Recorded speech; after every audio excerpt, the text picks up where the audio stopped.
This is day 16, advice to younger self. Looking back to my 20s, I realized that one of my biggest limitations was simply not knowing where to look for knowledge.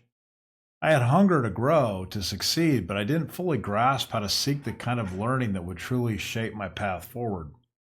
College played a role. It gave me access to a few wise authors, pushed me through challenges like those infamous term papers, and helped me understand that perseverance often trumps talent. Yet it wasn't until years later that I understood the real power of exposure, seeing beyond my own narrow scope to what others knew, even beyond what my mentors and older family members could share. And that's the first big piece of advice I give my younger self. Seek as much exposure as possible. It's not that the advice I got was bad, it's that, like me, the people given it were often limited by their own experience. For the most part, we all did the best we could with what we had. But what I couldn't see back then was that much of what we knew was confined to the same circles, the same books, and often the same industry.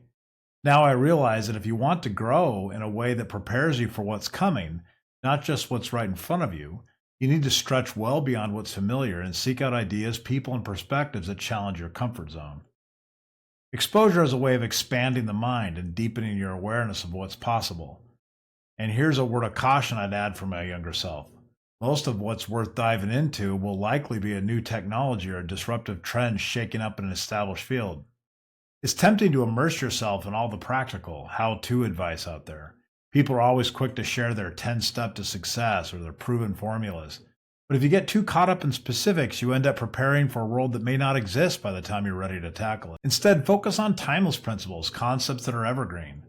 Learn the fundamentals of raising capital if business is your aim, or develop a keen understanding of how to connect with and acquire customers.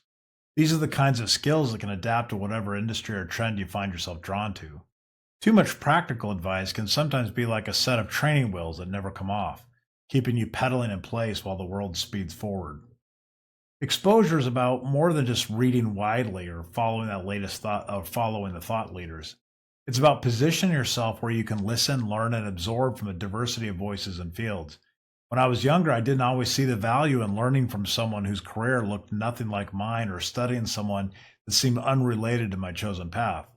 But what I see now is that the truly transformative ideas often come from outside the walls of what we know best. So to my younger self, here's the bottom line. Get comfortable, exploring what's outside your current knowledge base. Don't just deepen your skills, widen them. Seek out mentors whose lives look different from yours. Find concepts that resonate across industries and invest in exposure as deeply as you would any other skill. It's not about gathering answers. It's about learning how to find better questions. Because in the end, it's the things you're willing to expose yourself to, the ideas that surprise, the knowledge that challenges, that end up becoming the strongest foundation for your growth.